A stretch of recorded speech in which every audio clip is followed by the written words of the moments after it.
we need to default to digital first norms, and AI is going to make that truly obvious to even holdouts who are still lost in the culture wars over where work should happen. People really are wasting a lot of time because they're stuck in a system that they can't win against. Now we have these evolutionary moments of first the pandemic to show everyone that the office really isn't how we should organize our work.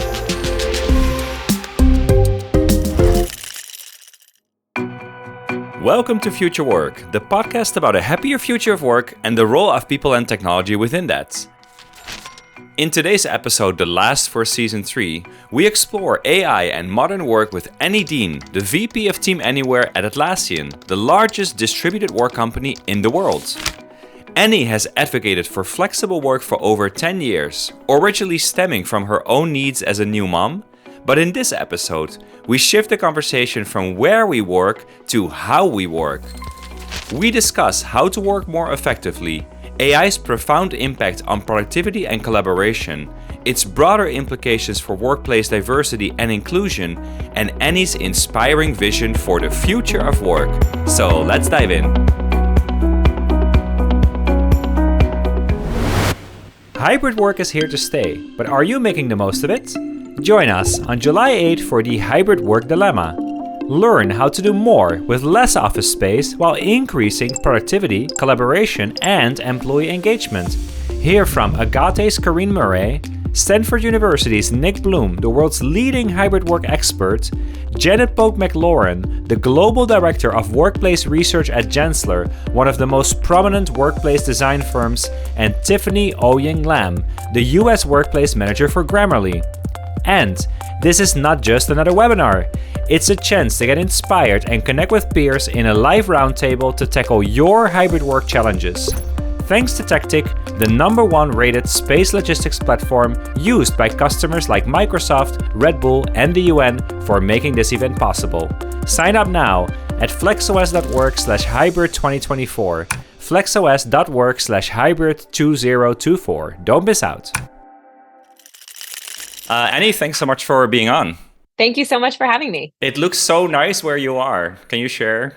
You don't have to say the street address, but whereabouts are you? So one of the best parts of being in a Team Anywhere environment is the flexibility to spend some time outside of New York City during the summer. So we have a place here in Long Island. My dad is an architect, and my dad and I renovated this place together. And it's such a haven of serene and calm, especially when we spend most of our days in a New York City closet. So yes, very happy to be here, and we'll be here for the summer enjoying the beach. It looks amazing. I just moved back to the Netherlands, and as you can see on my screen, it's dark and cold, and I'm wearing like 500 layers. So I'm looking at that, I'm thinking, should I have moved back? But yeah, probably. Okay. So we're going to be talking today about some things regarding work, and I want to start with 2 numbers. The first one being 10. You've spent 10 years, I heard in your Running Remote talk, and you mentioned it on Rob Sado's podcast as well. You spent 10 years now talking about flexible work, remote work, hybrid work, distributed work, Team Anywhere. Are you not getting sick of it? What keeps you going? The reason I started this work is because I had my first son when I was 27. I was working on Wall Street as a big law attorney doing transactional real estate work. And yeah, it was really fun in some ways and devastating in others. One of them being that, I would be at the office until 4:00 in the morning, and it was incredibly difficult to deal with being somebody who was relatively early in their career and so didn't necessarily have the autonomy to define when and where I was working from, and needing to manage things like breastfeeding and seeing my son and all of those things.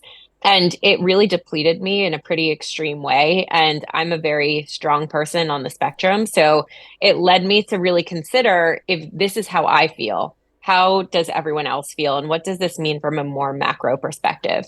And when I started to investigate what things really meant from a macro perspective, I realized that so much of the story about women's place in leadership and in their fulfillment and growth in their careers, their access to higher salaries, was actually a question of logistics, not intent or talent or drive. And that felt like a problem that just needed to be solved and was eminently solvable. So, that led me to really try to pick at the problem. And I've now picked at it from so many different lenses. Somebody who was a startup founder, have done this as a consultant, have done this as in multiple enterprise contexts now. And what's interesting to me is that it was obvious to me in 2018 that the world could, that work would flourish regardless of where it happened from. But now we have these evolutionary moments of first the pandemic to show everyone that the office really isn't how we should organize our work. It's really not a dependency to how work gets done. But now AI is here.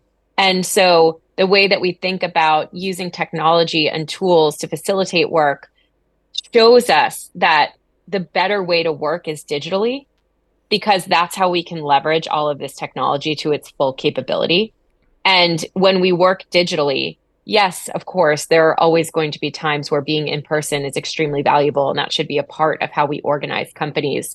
But we need to default to digital first norms, and AI is going to make that truly obvious to even holdouts who are still lost in the culture wars over where work should happen.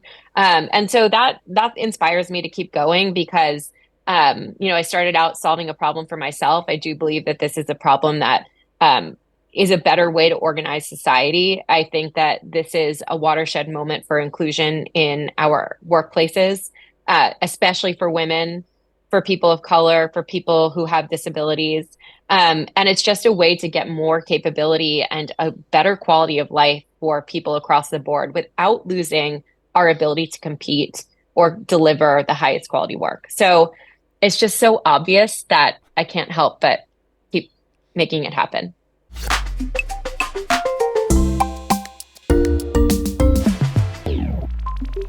And you're making it happen for sure. And it's really interesting to see also the shift from, okay, this is really about where we work to how we work, which brings Yeah. us to the second number, which is the 25 billion. We went from 10 to Yes. 25 billion. So share a little bit about the new research that just came out and the 25 billion hours that we're somehow wasting at work. Those of you who know the work that we do at Atlassian and the work that I've been doing throughout my career, I think research is a really important part of all of this work to help create clarity in this environment and put real numbers around what's happening out there. And so we have an incredible lab that we call the Team Anywhere Lab at Atlassian. It's run by my colleague Molly Sands, who is a behavioral scientist. And we wanted to do research this year in our annual State of Teams report that really captured the story of how today's workforce is feeling. And we had the instinct that people were craving a lot more time to do deeper work, whether that's solo or collaborative work. They wanted to be more creative, and they were feeling completely overwhelmed, both by the amounts of notifications that were coming at them and kind of this reactive and performative nature of today's workplace, as well as just feeling like they were pulled in too many directions and forced to change too routinely. Like all we're talking about is change, and people actually are really fatigued about talking about what the future of something is. They just want to know how to win today. So we went out to go quantify some of those components, and we spoke to 5,000 knowledge workers and 100 Fortune 500 executives. And we found that people really are wasting a lot of time because they're stuck in a system that they can't win against. So what we learned was that 25 billion hours are being lost to ineffective collaboration in the Fortune 500 on an annual basis. And we got to that number because 93% of the Fortune 500 executives that we surveyed told us that their teams could get to the same outcome in half the time if they could figure out how to work differently. And that's really profound because even when I talk to executives today, it feels like a really urgent problem to me to figure out how to work differently. And yet it doesn't even have an owner in most companies. You know what I mean? There isn't a big effort to make these changes. And again, we're still kind of lost in this. The prevailing conversation is more about where work should happen as if that's an answer to these problems. But I think this 25 billion hour number gives us a pretty good justification to say, hey, there are some changes that we should make to how work gets done. And so Molly and yourself, you've been doing research now for quite a while, study after study with, finding the problems through the data. How can we solve them? What are some things in the latest study that stood out even to you, even though you've seen so much research on this topic already? Yeah. I think what we wanted to do was we wanted to put numbers around what we kind of intuitively knew might be challenges, right? Right. We kept an open mind, but we wanted to know what is actually happening on teams, what are their day-to-day behaviors, and what do those day-to-day behaviors reveal about what's holding them back.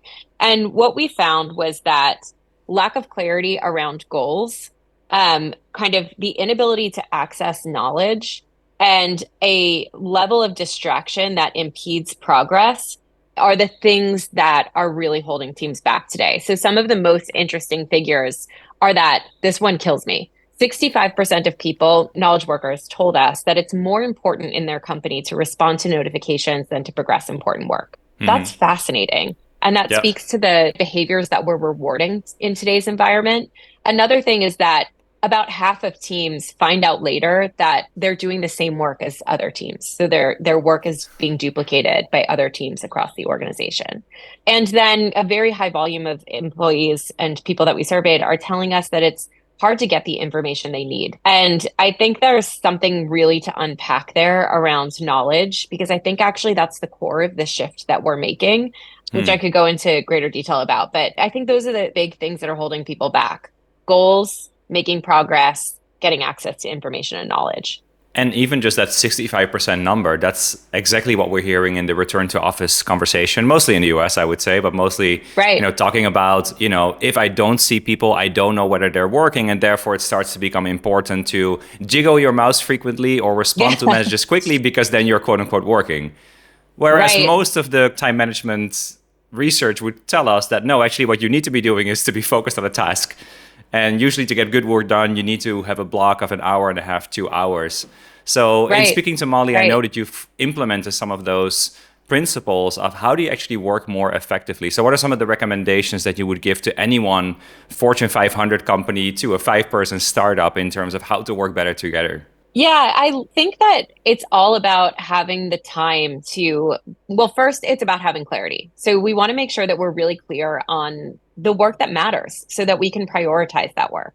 And then it's about having the time to actually get that work done. So you have to have those two things in concert. And then the third thing is that you have to make progress in modern ways that really optimize for sharing knowledge with everyone and making sure that you're continuing to save time. So I can tell you about an experiment that I've been running on my own calendar. I was just talking to my assistant yesterday, and I was thanking her because she's so willing to go on this journey with me of trying different ways of managing my time. And right now, I'm doing kind of Monday through Friday as full blocks, like 8 hours straight of meetings, one-to-ones, all of my leadership team meetings, anything that might be external that might be important. And I bookend the week with those realities. Then also in the afternoon, so about 3 o'clock onwards, it varies day to day. But then I have another block of maybe 4 hours of meetings on Tuesday to Thursday. But I try to keep Tuesday to Thursday as a day very open. And that means that what happens is I end up actually being in kind of Zoom forums with people for most of Tuesday through Thursday, but I'm able to tackle the really big issues. So, for instance, we were trying to build a strategy to break through with a new set of partners. And I spent, an entire Tuesday looking at our org charts, thinking about our strategies, figuring out how to make that plan, designing shared goals. Another day, we're working on a big overhaul of our onboarding right now. So I'm able to go extremely deep on that activity and not just give, my team a half an hour of guidance, but really dig into every assumption, uncover where there's opportunities. And by giving, an activity 6 hours of my time, that is a very different level of investment than a surface level kind of skipping the stone across the water form of leadership.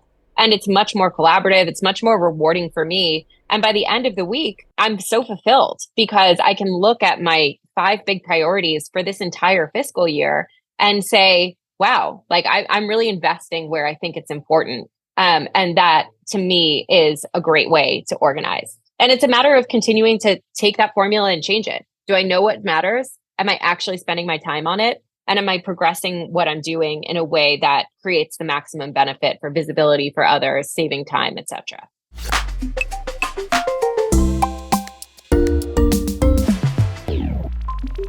Yeah, so it sounds like you have some principles, but you're also very willing to keep experimenting and keep finding better Right. ways to execute on those principles, including now these big blocks of time on certain days, and other days then you have all your meetings kind of in one day. So it sounds a bit like Paul Graham's maker schedule versus manager schedule, right? Instead of having the zebra Yeah, calendar, you have that space, especially because we now know that sitting down for 1 hour to try and do an important task, like you're just not getting through it, right? Like sometimes you need some exactly. time to mess around and then get inspired and then have the time to actually dive in and to reflect on that maybe while you walk out. So having those big blocks of time obviously matter a lot. You talked about modern work. So what does modern work for you look like? And again, like what are some actionable things that people can apply to how they work? Maybe in very antiquated So, ways. yeah, it's interesting. So, maybe the way to describe modern work is to talk about where we've been and where we're going. So, I think that the way that we developed offices and how work gets done is in this context where everyone is sitting near each other and working together, right? Which hasn't happened for about 3 decades, I think, but yeah. I would say yeah, exactly. I think that When Mad was that? Men, did you ever watch Mad Men? Of This course, show? yeah. Yeah. Yeah, okay. So I feel like Mad Men is like the love letter to The Office. It's this world where everyone sits in this incredibly beautifully designed space and they're all just creative all the time when they're not having free martini lunches. But, that kind of way of working sort of peaked maybe in the post Fang boom of like maybe it started to hit its peak decline, it started to head into its decline around 2018. And I think that in those models, relationships were the key to sharing information and getting work done. So you had to use the game of telephone in order to get information, relationships, and culture around a company. And what I mean by the game of telephone is that, Annie meets with Dan, Dan meets with Molly, Molly meets with Christine, Annie meets with Dan, Molly, and Christine. You know what I mean? It's all using these groups of people to get bits and pieces of information throughout the company. And the culture is defined by its physical space. You walk into the space, you know how you're intended to feel, etc. I think as we move into I guess there's one more factor there that everything's in bits and pieces. So some information is in my head, some information is in Dan's head, some of it is in my notepad, some of it is in an email thread that's not that easy to navigate. It's all quite fragmented, but it's doable because everyone's kind of proximate. So the error rate gets managed because I bump into you into the cafeteria and I say, Yeah. completely don't understand that email thread. And you're like, oh, well, it's just about these three things. So in the new world, none of those things are important to optimize for. They're actually just kind of wasteful. We don't actually need to manage information through a game of telephone anymore. We can just build an async system where everyone can access it at any time. And we can use AI to make that async system incredibly easy to access, manage, and utilize. So instead of information being lost in my head or in an email thread or in a couple of Slack messages, that all exists in a digital ecosystem. And, we, instead of just speaking out loud and sharing information, we actually use a much more rigorous form of thinking, which is writing. And we put things into writing, get them onto the system, and then we can ask AI, what does Dan think about this current proposal? Who does Dan report to? Are there any other teams at this company that are doing this project? Can you show me the 3 documents that I reviewed this week with Dan, and can you summarize them for me? And that is much more effective because I can take those actions instantly when I want to take them and get results in a matter of seconds. Each of those things that I described would have taken hours because I'd have to connect with Dan. I'd have to understand what he thinks. I'd have to synthesize it. We'd have to have an exchange. That would happen in between the small amounts of times I have between meetings. And so when you move into this new modern work system where information is readily accessible, work is managed by technology instead of by relationships, you start to get to a place where you get a lot more time. And so you can move out of this work about work model that we're stuck in today and into a place where we can start doing core work again. Because I think what we're learning is that this system, the relationship system, is so hard to manage. It's so manual that we're spending all of our time on work about work, and we actually don't have any time for core work. And now I also don't want to freak people out and say that the the modern work is not about relationships. Of course, it's about relationships. It's about deep, real relationships that support solving problems, deep connection, etc. Because we actually have time to invest in those relationships because we're not just spending messages trying to get across the finish line or organized on moving something forward. It should be a healthier system. Now we could totally fail at it and just let AI make it messier and harder and try to, participate in 1,000 meetings instead of in 10 meetings, right? By watching recaps and those kinds of things. But that's where clarity is an important human task. We have to know what matters. We have to orient ourselves around what matters. And if we can, then I think that there's a really positive shift we're heading into.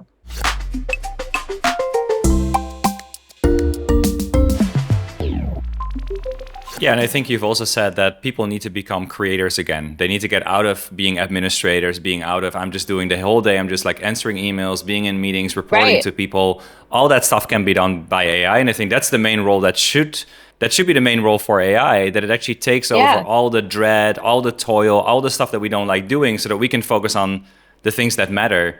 So a note on clarity, because I've heard it a few times. So clearly we have to ask the question, right?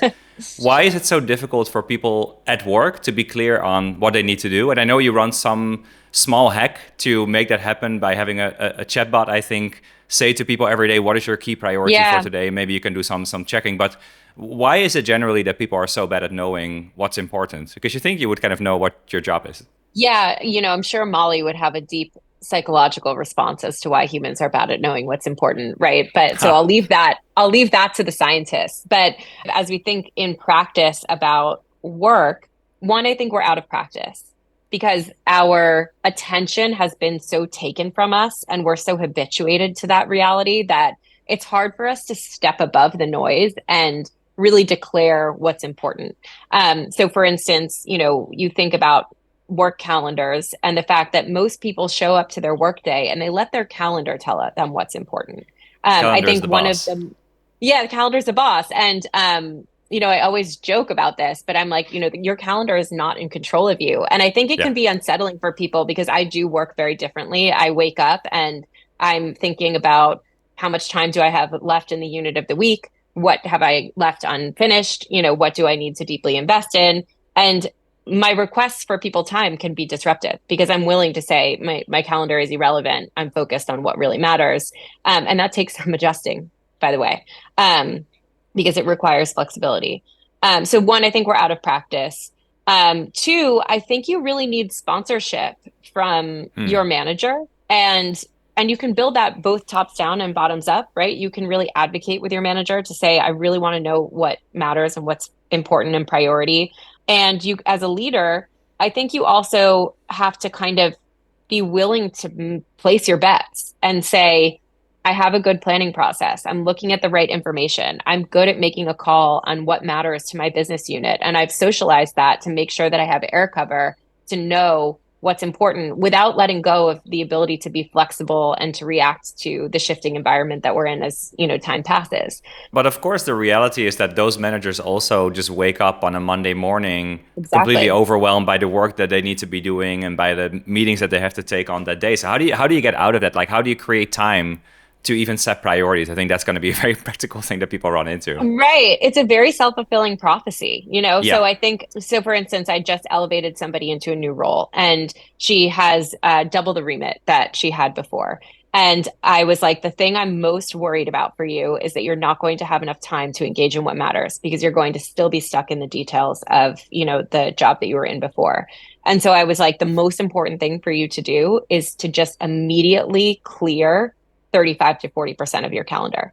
And I know that's going to be really painful because people are going to want your attention on things, but you need to sit in this and get clear and really be able to elevate your perspective and absorb information and see where people's requests are coming at you in an urgent way that you can't kind of avoid. And you need to, because once you introduce scarcity where you can only, utilize a certain amount of time to meet those requests, it's a natural prioritization method. And then when you have the free time, then you can fill that time more thoughtfully with greater perspective. So, it's hard. It's difficult. It's like anything else, building a new skill. But I think by immediately creating more time, it gives you the reduced temperature perspective and awareness to say, I'm a little bit closer. At least I can facilitate the conversations about what matters differently now. It's really a new skill and also a new habit, right? So when I Yeah. do coaching on, how to use AI and be more productive, and again, productive in the sense of like meaningful productivity. So what matters most to me and what I want to get done, and therefore you need to know what your Yeah. company wants to get done and your team needs to get done. I always quote Seneca, right? 2,000 years ago, nothing new about it. But we seem to be, very loose with our time, but very frugal with things like money or property. I think that's his quote, right? We're very frugal with money and property, but time, we just give it to anyone and anything. And time is actually the Right. only truly Thing that precious thing matters. we have. It's actually the only thing that's Yeah. scarce in our lives, right? So maybe now switching back 2,000 years ago, let's not do that. But like, let's switch back to today. What are some ways in which AI, and whether that's within Team Anywhere, within Atlassian, or just more broadly, like what are some ways that AI can help us win back that time so that we have that space? I think a lot of people feel suffocated when they look at their calendar, when they think about their to-do list, which I think you always say your to-do list is what Yeah. other people want you to do, not what you want to do, right? Like people have that feeling of being suffocated. So how do we maybe use something like AI to free up more time? Well, I think first of all, what we're finding is that teams are not fully adopting AI yet. They're not kind of crossing the chasm. And yet those Hmm. teams that do are doing almost 2x as well. And so we know that AI is a really powerful tool in unlocking teams. I can say a couple of ways that I think that I'm using it today that are good and experimental. And if you're listening to this and you haven't experimented with AI yet, just literally go ask ChatGPT something and you'll see how easy and intuitive it is. There have been other technological changes that have been more difficult to understand. But actually, what's so crazy about AI is that it's incredibly intuitive for us as humans because it speaks to us like a human. So it's really, really easy to use once you force It's yourself the to do it. most human technology ever invented. In fact, I think Ethan Malik and Exactly. others would say it is not technology. It's a new coworker. It's a new colleague, right? So you just speak to it as if you were talking to someone. And I think that's really important to understand. And as we have developed tools at Atlassian, we have we are actually calling it a teammate, an AI teammate called Rovo. And it's incredible, which I'll talk about in a second. But okay, so how does AI help? One, if you haven't made a Loom yet, just go make a Loom because it's one of the most effective ways to replace meetings. And we found that it's been incredibly effective to keep teams kind of connected and aware of what's important, as well as to just extend a birthday message or something else that might be, personal, but on a difficult time zone. So with Loom, it used to be that you would have to make the video and then you would title it and you would add a caption. Now you just record the video and it's titled, it's added caption, it's divided into chapters, it's summarized. That's a way that AI can really help us, right? Because it's making the technologies that serve us so much more intuitive and better. And it enables us Agree. to just take the one action that That matters. And is then it's insane. I'm always magic. like, That's magic. When I send magic, that Loom magic and it immediately has the title and I don't have to think about that, again, that just cuts that workflow in half. in half. And it, And that's exactly the great technologists right now are figuring out exactly how to optimize their products for that. I was in a conversation not long ago with some of our leadership, and they were saying this, AI is a great tool, a great technology for incumbents. Because it's like who's going to win the AI wars? Is it going to be these AI startups, or is it going to be incumbents that integrate AI? But the reality is, great leading companies today are implementing AI into their product stacks and just making their products so much better. yeah, We as consumers are really going to reap those benefits. So that's one. Two is that we're regularly using Rovo, which I was describing as our AI teammate at Atlassian. It's awesome. And some of the ways that I've been doing it lately that I kind of referenced earlier are things like I can never find anything. You know what I mean? I don't know if you guys are like this, but unless I've made a commitment to myself because I am an insane organizer. You should see what my fridge looks like. I love minimalism and clarity. Every drawer in my house is perfection. I should the, send the you least pictures of surprising it. thing you've said in the last 30 minutes, but yes. But when it comes to the digital ecosystem, I made a decision back in 2021 that I would not manage it because it's not worth my time. It No just is folders, no. too Yeah, right. nothing. And so often that puts me in a position where I can't find something. And that's super frustrating to somebody who wants a perfect drawer system in life. AI solves that problem, right? So now I go and ask Rovo. hey, I was working on a document with my colleague Zach. Can you pass it this way and summarize it? And it is incredibly effective because it takes 10 seconds to be able to do that. My old way would be to go ask Zach because this is like the most important document that he's working on. He would be able to send it to me instantly, but then like hours go by and is he going to send it to me at that window where I have the time to look at it, that kind of thing. So that's one way. And that's quite administrative, right? And I think people think that AI is very administrative, and it is, but it also is a collaborator. So another way that we recently used it is I was in one of those long sessions and I was with a number of my teammates, and we were actually really struggling to try to explain what async is, because I think it's really, really important for people to understand that async and AI are the backbone of how work happens, not the office. And it's all these things are a little complex, right? It's like, what does async mean? It really means something way bigger than that word.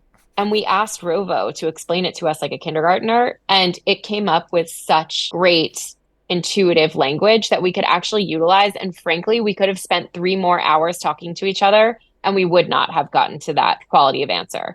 So, acting like Rovo or an AI assistant is a collaborator can yield really great results. And I think one of the things that we've noticed as we study adoption of AI, there's a great team member on our team named Ben, who's so curious about AI and how teams will adopt it. And we've found that people are very transactional with AI. They ask it one question and then they're done. But they need to remember that it's a conversation that's being had. Yeah. And that gets to a different level of impact. Absolutely. And it's not just one colleague, it's a team of colleagues, right? I always tell everyone it's the smartest colleagues that ever existed, exactly. And then a final way that we're using it is we are always, saying fancy words to each other, kind of like with a wink. But there's this concept of agentic workflows. And what that really means is that you teach an AI to be really smart at a thing, and it does that thing for you. And I think when we think about programming something, we think of this really complex, we need an engineer, we need a designer, we need a front-end designer, we need somebody to think about UX. Well, in this new world, all you do is pull up the AI and say, I'd like to build an agent. I'd like you to be an expert in this topic. And I'd like you to, as you discuss with me, I'd like you to prefer all of the things that are in this folder that I'm about to share with you. So can you read everything in this folder and become an expert on it? And then I'm going to ask you questions about it. That's all that it takes to program this expertise. So it's natural language programming. And I don't think that people understand how simple that is yet. And once they do, it's just going to really explode.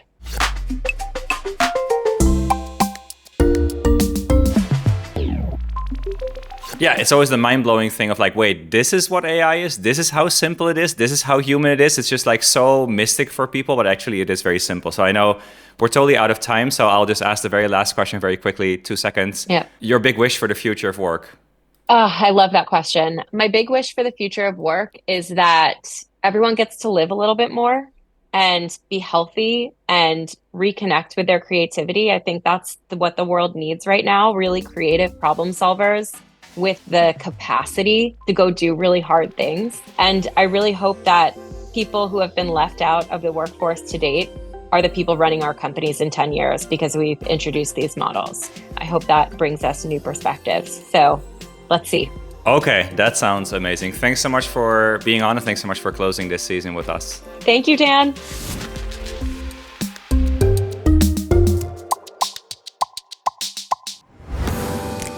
Thank you so much for joining us today as we heard about the transformative power of AI and flexible work from Annie Dean from Atlassian.